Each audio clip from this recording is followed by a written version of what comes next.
दोस्तों, आपका फिर से स्वागत है हमारे YouTube channel jobs next hub पे। हम हमारे चैनल के द्वारा आपको लेटेस्ट सरकारी जॉब अपडेट्स पहुंचाते रहते हैं। दोस्तों, आज के वीडियो में हम बात करने वाले हैं nuclear power corporation of India यानी कि NPCIL के बारे में। दोस्तों, NPCIL ने हाल ही में 382 पदों के लिए वैकेंसी जारी की है, जहां पे अगर आपने इंजीनियरिंग डिप्लोमा या अगर आपने BSc कंप्लीट किया है तो आप यहां पे अप्लाई कर सकते हैं। तो दोस्तों, इस वैकेंसी के बारे में जानकारी हासिल करने के लिए ये पूरा वीडियो देखते रहिए। तो दोस्तों, जैसे कि आप अपने स्क्रीन पर देख रहे हैं, हम NPCIL के करियर्स पेज पे हैं। तो दोस्तों, जैसे कि आप यहाँ पे देख पा रहे हैं, यहाँ पे स्टाइपेंडरी ट्रेनी और साइंटिफिक असिस्टेंट के लिए वैकेंसी जारी की है। और तो दोस्तों, एप्लीकेशन करने की स्टार्टिंग डेट है 3 नवंबर और लास्ट डेट है 24 नवंबर। दोस्तों, ये जो साइट है इसका लिंक आपको डिस्क्रिप्शन में भी मिल जाएगा, तो आप यहाँ पे जाके अप्लाई कर सकते हैं।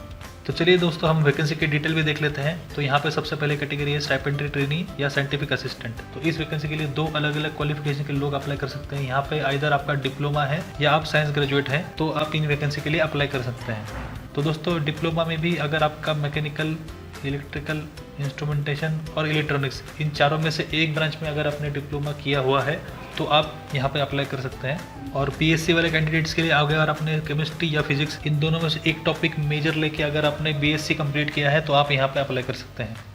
तो दोस्तों, लास्ट वाले कॉलम में नंबर ऑफ वैकेंसीज भी आप देख पा रहे हैं। जैसे कि आप देख रहे हैं, मैकेनिकल के लिए 61, इलेक्ट्रिकल के लिए 22, ऐसे अलग अलग नंबर ऑफ वैकेंसीज है अलग अलग पदों के लिए।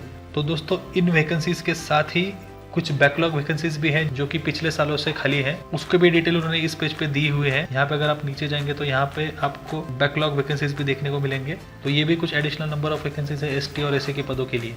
तो दोस्तों, हमने NPCIL का साइट तो देख लिया, तो हम डायरेक्टली चलते हैं NPCIL के जॉब नोटिफिकेशन की तरफ। तो दोस्तों, आप स्क्रीन पे देख पा रहे हैं, ये NPCIL से मिला हुआ ऑफिशियल जॉब नोटिफिकेशन है। दोस्तों, आपको बता दें कि ये जो सारी वैकेंसीज है, ये रावत भाटा जो राजस्थान में है, उस साइट के लिए उन्होंने ये वैकेंसीज जारी की हैं। तो यहाँ पे आप फिर से देख सकते हैं कि 3 नवंबर से लेकर 24 नवंबर तक आपको अप्लाई कर देना है।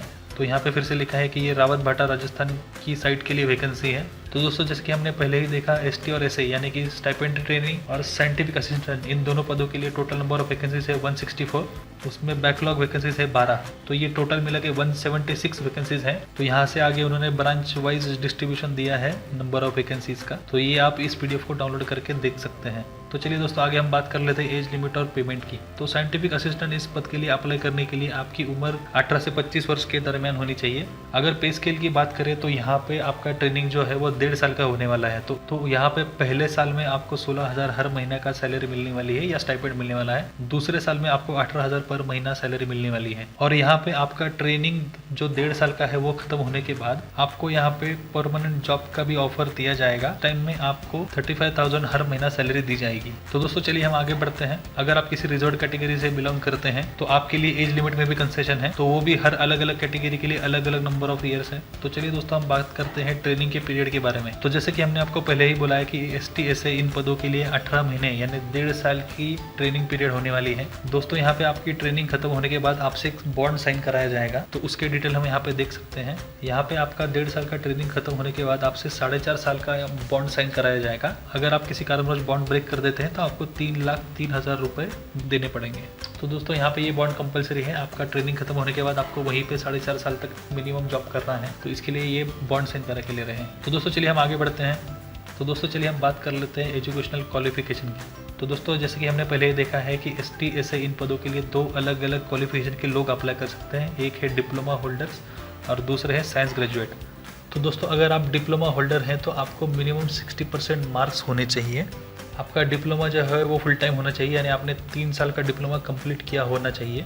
आपने अगर 12th पास करने के बाद 2 साल का डिप्लोमा किया है तभी भी आप यहाँ पे अप्लाई कर सकते हैं, लेकिन उसमें भी आपको 60% मार्क्स होने चाहिए। लेकिन अगर आपने 10th पास करने के बाद ITI किया है और उसके बाद आप डिप्लोमा कर रहे हैं तो आप यहाँ पे अप्लाई नहीं कर सकते। चलिए दोस्तों, हम आगे बात कर लेते हैं साइंस ग्रेजुएट्स के बारे में। यहाँ पे 2 अलग अलग स्ट्रीम के साइंस ग्रेजुएट अप्लाई कर सकते हैं। पहला है BSc फिजिक्स और दूसरा है BSc केमिस्ट्री। अगर आप इन दोनों में से किसी एक टॉपिक में BSc कंप्लीट की है तो आप यहाँ पे अप्लाई कर सकते हैं। तो यहाँ पे भी आपको मिनिमम 60% मार्क्स होने चाहिए। आपका मेजर टॉपिक फिजिक्स होना चाहिए। तो इन 60% मार्क्स के साथ ही यहाँ पे आपको 10th और 12th में 2 टॉपिक्स जो है वो कंपलसरी होने चाहिए। उसमें से पहला टॉपिक है मैथमेटिक्स और दूसरा टॉपिक है इंग्लिश। अगर आपने BSc में मेन टॉपिक या आपका मेजर गणित लिया हुआ है तो आप यहाँ पे अप्लाई नहीं कर सकते। तो इन ऊपर दिए हुए क्वालिफिकेशन के साथ ही आपको कुछ फिजिकल स्टैंडर्ड भी कंप्लाई करने हैं। तो उसमें आपका मिनिमम हाइट होनी चाहिए ओपन 60 सेंटीमीटर और मिनिमम वेट होना चाहिए 45.5 kg। तो दोस्तों हम आगे डिटेल देख लेते हैं बीएससी केमिस्ट्री के बारे में। यहाँ पे भी आपको 60% मिनिमम मार्क्स होने चाहिए। आपका मेन टॉपिक या आपका मेजर टॉपिक केमिस्ट्री होना चाहिए। 10th और 12th में आपने गणित और इंग्लिश ये 2 टॉपिक लिए हुए होने चाहिए। अगर आपने बीएससी गणित में किया है तो आप यहाँ पे अप्लाई नहीं कर सकते। और यहाँ पे भी सेम है, आपको फिजिकल स्टैंडर्ड कंप्लाई करने हैं। मिनिमम हाइट है 160 सेंटीमीटर और मिनिमम वेट है 45.5 kg। तो दोस्तों हम आगे देख लेते हैं सिलेक्शन प्रोसेस कैसा होने वाला है यहाँ पे। तो दोस्तों यहाँ पे आपको एक रिटन टेस्ट और उसके बाद आपका एक इंटरव्यू होने वाला है। तो ये जो आपका रिटन टेस्ट और पर्सनल इंटरव्यू होने वाला है, इन दोनों के मार्क्स मिला के उसके हिसाब से मेरिट लिस्ट निकाली जाएगी और उसके हिसाब से ही सिलेक्शन होने वाला है। तो ये जो एग्ज़ाम है वो 2 घंटे की होने वाली है और यहाँ पे आपको 100 क्वेश्चन पूछे जाएंगे। तो एग्ज़ाम का पैटर्न और जो सिलेबस है वो हम आगे देख लेते हैं। तो एग्ज़ाम जो है यहाँ पे वो 2 पार्ट में होने वाली है। पहले पार्ट में आपको 3 पेपर देने हैं। तो पहला टॉपिक है इंग्लिश, उसमें आपको 10 क्वेश्चन पूछे जाएंगे। दूसरा टॉपिक है जनरल अवेयरनेस, उसमें भी आपको 10 क्वेश्चन पूछे जाएंगे। और तीसरा टॉपिक है क्वांटिटेटिव एप्टीट्यूड, उसमें भी आपको 10 क्वेश्चन पूछे जाएंगे। तो ये है आपका पहला पार्ट एग्ज़ाम का। तो एग्ज़ाम का जो दूसरा पार्ट है वो 70 मार्क्स का होने वाला है और इसमें आपने डिप्लोमा जिस स्ट्रीम में कंप्लीट किया है तो उससे रिलेटेड क्वेश्चन आपको इस पार्ट में पूछे जाएंगे। तो ये दूसरा पार्ट होने वाला है जो कि 70 मार्क्स का है। तो दोस्तों ये बात हमने कर ली डिप्लोमा होल्डर्स के बारे में। आगे हम देख लेते हैं साइंस ग्रेजुएट का पेपर का पैटर्न कैसे होने वाला है।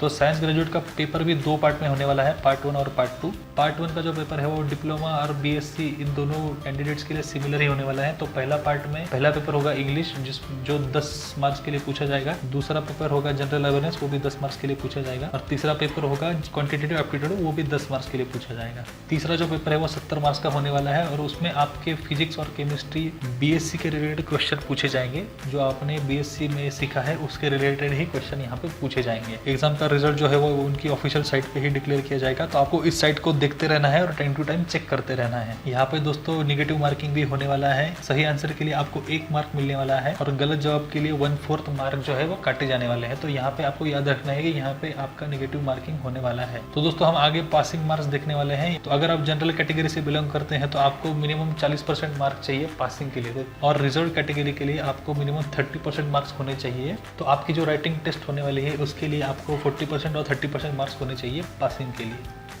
तो दोस्तों हम आगे देख लेते हैं इंटरव्यू की डिटेल। आपके रिटन टेस्ट होने के बाद आपका डॉक्यूमेंट वेरिफिकेशन किया जाएगा और आपका फिजिकल स्टैंडर्ड भी वेरीफाई किया जाएगा।